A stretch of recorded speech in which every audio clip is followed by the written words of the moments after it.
नमस्कार दोस्तों, आप सभी का स्वागत है आज के इस वीडियो में। तो चलिए जानते हैं मध्य प्रदेश के सभी 55 जिलों के छोटी बड़ी खबरों को केवल 20 मिनट में। लेकिन उससे पहले आप यह वीडियो किस जिले, गांव, शहर या मोहल्ले से देख रहे हैं, हमें कमेंट करके जरूर बताएं, ताकि हम आपके गांव, शहर, मोहल्ले की खबर आप तक सबसे पहले पहुंचा सकें।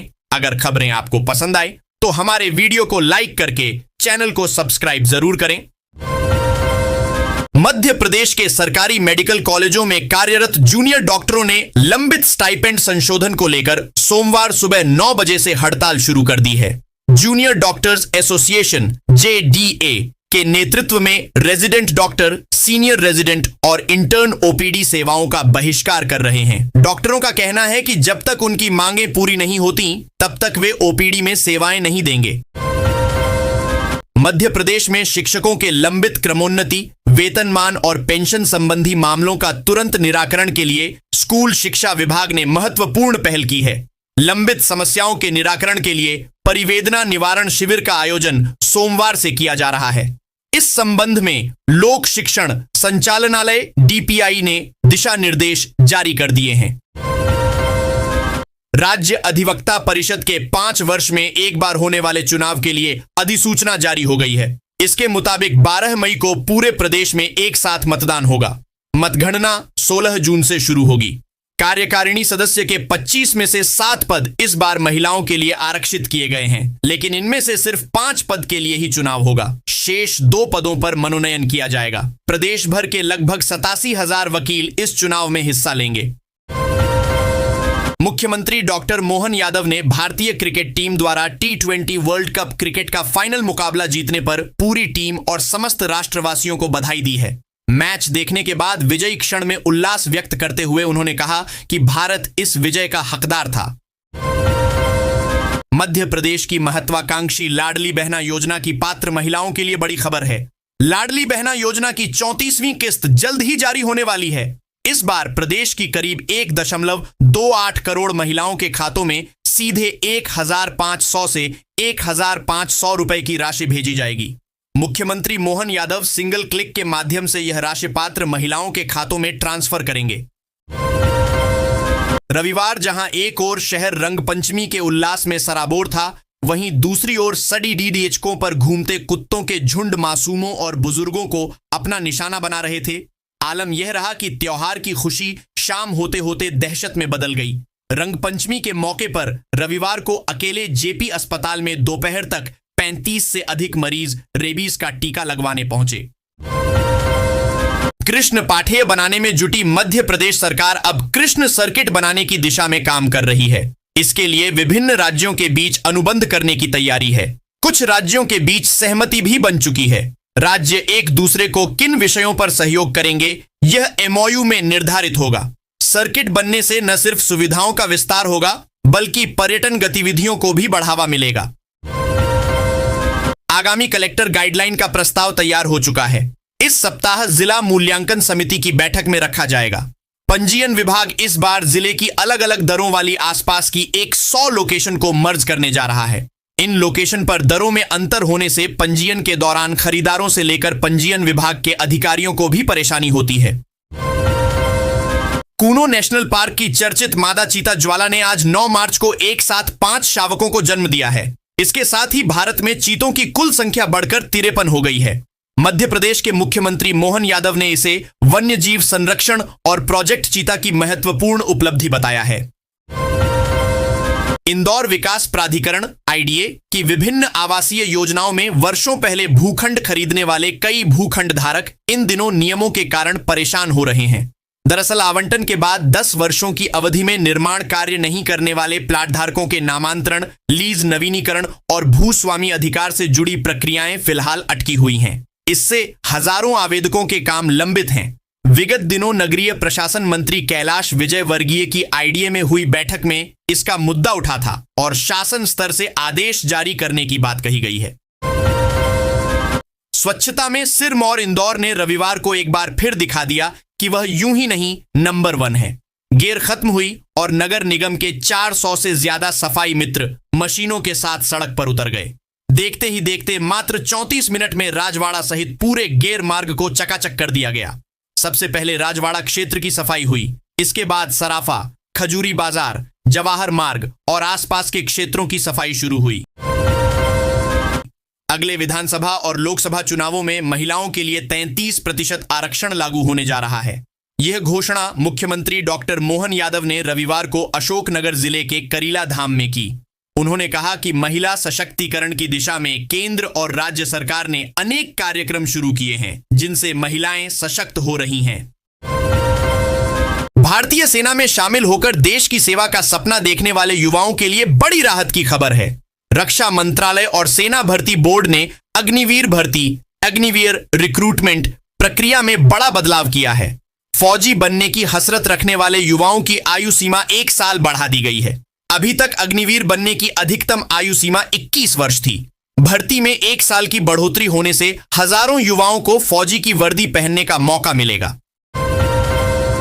प्रदेश का पहला बैगा महोत्सव शहडोल में नहीं बल्कि बालाघाट में होगा। जिले में स्थान के चयन की प्रक्रिया लगभग पूरी कर ली है। यह जिला मुख्यालय या आसपास के क्षेत्रों में मार्च के अंत या अप्रैल के पहले सप्ताह में होगा। इसमें केंद्रीय गृह मंत्री अमित शाह शामिल होंगे।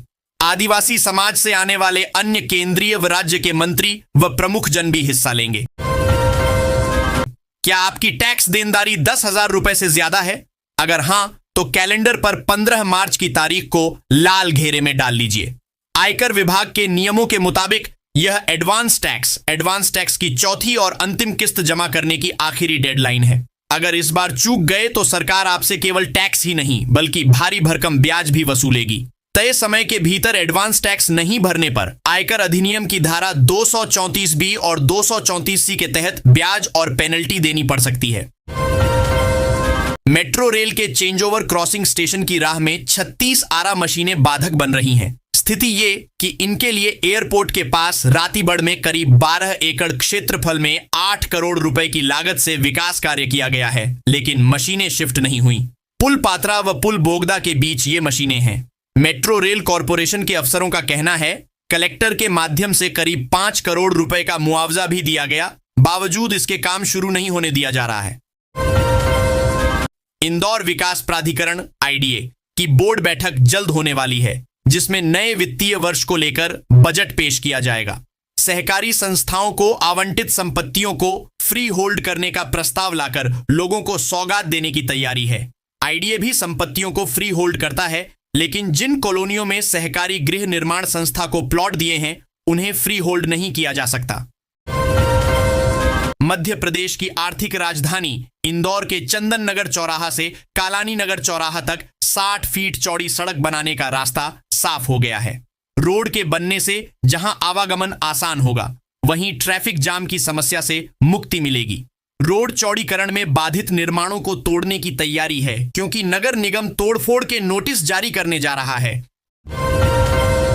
भाजपा के मंडलों में होने वाले प्रशिक्षण वर्ग को लेकर संगठन वक्ता तैयार कर रहा है। मंगलवार को इंदौर में कार्यशाला होने जा रही है, जिसमें 8 सत्र होंगे। दिन भर चलने वाले आयोजन में चयनितों को ही प्रवेश दिया जाएगा। बड़े नेताओं के साथ भी आने वाली भीड़ को भी रजिस्ट्रेशन काउंटर पर मौजूद महिला नेत्रियां रोका टोकी करेंगी। इंदौर से महज 20 ही नेताओं शामिल रहेंगे। ठंड के बाद गर्मी का मौसम शुरू हो गया है। प्रदेश में सुबह होते ही कई हिस्सों में लू जैसी तपन देखने को मिल रही है। इस बार मार्च में ही भीषण गर्मी पड़ रही है। पहले ही हफ्ते में पारा सामान्य से 3 डिग्री सेल्सियस ज्यादा दर्ज किया गया है। मालवा निमाड़ यानी इंदौर और उज्जैन संभाग के शहरों में टेम्परेचर 39 डिग्री के पार निकल चुका है। टीकमगढ़, छतरपुर और ओरछा क्षेत्र के लोगों को बेहतर रेल सुविधा दिलाने के उद्देश्य से केंद्रीय संचार एवं पूर्वोत्तर क्षेत्र विकास मंत्री ज्योतिरादित्य सिंधिया ने नई रेल सेवाएं शुरू कराने के लिए एक बार फिर रेल मंत्री अश्विनी वैष्णव को पत्र लिखा है। क्षेत्र की जनता लंबे समय से सुबह भोपाल ट्रेन शुरू किए जाने की मांग कर रही है। आने वाले समय में इमारतों में बिजली की खपत को नियंत्रित करना और भी आसान हो सकता है। भारतीय विज्ञान शिक्षा एवं अनुसंधान संस्थान आइसर की नई स्मार्ट टेक्नोलॉजी की मदद से अब यह पता लगाया जा सकेगा कि किस भवन में कितने लोग मौजूद हैं और उसी हिसाब से बिजली का उपयोग इलेक्ट्रिसिटी बिल टेंशन ओवर किया जा सकेगा। इससे ऊर्जा की बचत के साथ भवन प्रबंधन भी बेहतर होगा। यह रिसर्च आइसर के एसोसिएट प्रोफेसर हारून आर लोन द्वारा की गई है। कटनी रेलवे स्टेशन के समीप शनिवार को हुई मालगाड़ी दुर्घटना का असर दूसरे दिन रविवार को भी रेल यातायात पर दिखाई दिया। हादसे के करीब 36 घंटे बाद भी ट्रैक पूरी तरह सामान्य नहीं हो सका, जिसके चलते रेलवे को कई ट्रेनों के रूट बदलने पड़े। रेलवे की तकनीकी टीम लगातार मौके पर डटी रही और दूसरे दिन भी युद्ध स्तर पर ट्रैक सुधार का कार्य जारी रहा। हालांकि एनकेजे न्यू कटनी जंक्शन से मुड़वारा के बीच डाउन ट्रैक को शनिवार देर रात बहाल कर दिया गया था। मध्य प्रदेश की विजयपुर विधानसभा सीट से कांग्रेस विधायक मुकेश मल्होत्रा का चुनाव ग्वालियर हाईकोर्ट ने शून्य रद्द घोषित कर दिया है। हाईकोर्ट की ग्वालियर बेंच के जस्टिस जीएस अहलूवालिया ने यह ऐतिहासिक फैसला सुनाया है। कोर्ट ने निर्वाचन प्रक्रिया में गड़ीडीडाबद्दी और तथ्यों को छुपाने के आधार पर यह निर्णय लिया है। अभ्यास मंडल ने महिला दिवस पर समाज के विभिन्न क्षेत्रों में विशिष्ट योगदान देने वाली महिलाओं को नारी शक्ति अवार्ड से सम्मानित किया। मुख्य अतिथि पोस्ट मास्टर जनरल प्रीति अग्रवाल ने कहा कि महिलाओं को चुनौतियों का सामना करने के लिए सक्षम बनना होगा। विंध्य क्षेत्र को एक बड़ी सौगात मिली है। भारतीय राष्ट्रीय राजमार्ग प्राधिकरण national highways authority of India ने मध्य प्रदेश के सीधी सिंगरौली खंड पर 105 किलोमीटर लंबे 4 लेन वाले राष्ट्रीय राजमार्ग के बचे हुए निर्माण कार्य का आदेश दे दिया है और इस प्रोजेक्ट का काम अप्रैल 2026 से शुरू होने की उम्मीद है। प्राधिकरण के मुताबिक इस सड़क के बनने से सीधी और सिंगरौली के बीच आना जाना आसान हो जाएगा और पूरे विंध्य क्षेत्र का संपर्क। रतलाम जिले में इस साल गेहूं की खरीदी 5 मई तक की जाएगी। 10 मार्च तक गेहूं उपार्जन के लिए किसान पंजीयन किए जा रहे हैं। रब्बी विपणन वर्ष 2026 से 27 में न्यूनतम समर्थन मूल्य 2585 प्लस 40 रुपए बोनस पर गेहूं की खरीदी 16 मार्च से 5 मई तक प्रति सोमवार से शुक्रवार तक की जाएगी। मध्य प्रदेश में किसानों की आय में वृद्धि के लिए राज्य सरकार अनेक कवायदें कर रही है। इस संबंध में प्रदेश के किसान कल्याण एवं कृषि विकास मंत्री ऐदल सिंह कंषाना का बड़ा बयान सामने आया है। उन्होंने आय में बढ़ोतरी के लिए किसानों को उड़द उगाने को कहा है। कृषि विकास मंत्री ऐदल सिंह कंषाना ने कहा है कि प्रदेश में उड़द की खेती को प्रोत्साहित किया जा रहा है। इसके लिए राज्य सरकार द्वारा उड़द खरीदी पर 600 रुपए प्रति क्विंटल बोनस देने की घोषणा की गई है। ग्वालियर शहर में सौर ऊर्जा को बढ़ावा देने के लिए बड़ी संख्या में उपभोक्ताओं ने घरों और संस्थानों की छतों पर सोलर पैनल लगाए हैं, लेकिन इसके बावजूद बिजली की कुल खपत लगातार बढ़ रही है। पिछले 2 वर्षों में शहर में बिजली की मांग करीब 7% तक बढ़ गई है। निगमायुक्त क्षितिज सिंघल ने सोमवार को जोन 18, 8 और 5 के विभिन्न क्षेत्रों में चल रहे नाला आउटफॉल एवं नाला टेपिंग कार्य का निरीक्षण किया। कमला नेहरू प्राणी संग्रहालय के पीछे जगन्नाथ धर्मशाला के पास नाला आउटफॉल एवं नाला टेपिंग कार्य के निरीक्षण के दौरान नाले किनारे कचरा और गंदगी मिली। इस पर निगमायुक्त ने नाराजगी व्यक्त करते हुए सीएसआई विनय मिश्रा, सहायक सीएसआई सोहरन सिंह और दारोगा अंजू रील का 3-3 दिन का वेतन काटने का आदेश दिया। होली के 7वें दिन मंगलवार को महिलाएं शीतला सप्तमी का व्रत रखेंगी। यह व्रत महिलाएं परिवार के स्वास्थ्य और दीर्घायु के लिए रखती हैं। इस अवसर पर शहर के शीतला माता मंदिर में महिलाएं पूजन के लिए एकत्रित होंगी। एक दिन पहले सोमवार को बने ठंडे भोजन का भोग माता को लगाया जाएगा। पूजन के लिए महिलाएं गांधी हॉल, कोठारी मार्केट, अन्नपूर्णा मंदिर, हरसिद्धि माता मंदिर, तिलक नगर स्थित शीतला माता मंदिर में जुटेंगी। अतिरिक्त संचालक उच्च शिक्षा जबलपुर संभाग द्वारा जारी आदेश के तहत अब सभी शासकीय एवं अनुदान प्राप्त अशासकीय महाविद्यालयों में शैक्षणिक एवं अशैक्षणिक स्टाफ की उपस्थिति को लेकर नया निर्देश लागू किया गया है। आदेश के अनुसार महाविद्यालयों के शैक्षणिक स्टाफ को प्रतिदिन कम से कम 6 घंटे 40 मिनट तक महाविद्यालय में उपस्थित रहना अनिवार्य होगा, जबकि अशैक्षणिक स्टाफ को 8 घंटे तक महाविद्यालय में रहना होगा। इंदौर विगत वर्षों की भांति हिंदी फिल्मों के गीतों पर आधारित गायन प्रतियोगिता का सफल आयोजन इस वर्ष भी वायनिस of seniors 8 Anandam senior citizen सेटेंड इंदौर द्वारा किया जा रहा है। इस प्रतियोगिता में 60 वर्ष और उससे अधिक उम्र के पुरुष एवं महिला वरिष्ठ नागरिक हिस्सा ले सकते हैं। मध्य प्रदेश के आदिवासी नेता और कांग्रेस के पूर्व मंत्री उमंग सिंघार ने अनूपपुर जिले के अमरकंटक में आदिवासी समाज को संबोधित करते हुए अलग धर्म कोड की मांग को लेकर बड़ा बयान दिया है।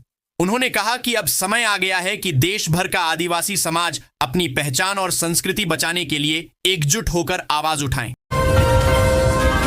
शासकीय उत्कृष्ट हायर सेकेंडरी स्कूल व्यंकट क्रमांक 1 में द्वितीय चरण के वैल्यूअर प्रशिक्षण का आयोजन किया गया। 2 पालियों में आयोजित प्रशिक्षण में 10वीं से 12वीं बोर्ड परीक्षा की कॉपियां जांचने वाले 250 मूल्यांकनकर्ता शामिल हुए। प्रशिक्षण में विभिन्न विषयों के मूल्यांकन कार्य की बारीकियों, समय प्रबंधन, तनाव नियंत्रण और टीम वर्क के महत्व पर जोर दिया गया। इस बार प्रत्येक मूल्यांकनकर्ता को प्रतिदिन न्यूनतम 45 और अधिकतम 60 कॉपियां जांचनी होंगी।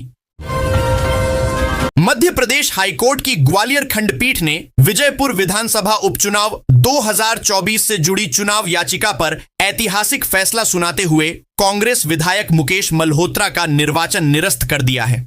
अदालत ने माना कि प्रत्याशी ने नामांकन के दौरान शपथ पत्र में आपराधिक मामलों की सही जानकारी छिपाई और गलत घोषणा की। इसके चलते उनका चुनाव शून्य घोषित कर दिया गया। कोर्ट ने साथ ही चुनाव याचिकाकर्ता पूर्व मंत्री और दूसरे स्थान पर रहे उम्मीदवार रामनिवास रावत को विजयपुर विधानसभा सीट से निर्वाचित विधायक घोषित कर दिया। राजधानी भोपाल में यातायात सुविधाएं बढ़ाने पर खासा जोर दिया जा रहा है। इसके लिए कई ओवरब्रिज, अंडरब्रिज बनाए जा रहे हैं। कोलार से नर्मदापुरम रोड को सीधा कनेक्ट करने के लिए एक और कवायद की जा रही है। इसके लिए बावड़ियां कला रेलवे अंडरब्रिज बनाया जा रहा है। सोमवार को प्रदेश की पिछड़ा वर्ग एवं अल्पसंख्यक कल्याण राज्य मंत्री स्वतंत्र प्रभार कृष्णा गौर ने इसका निरीक्षण किया।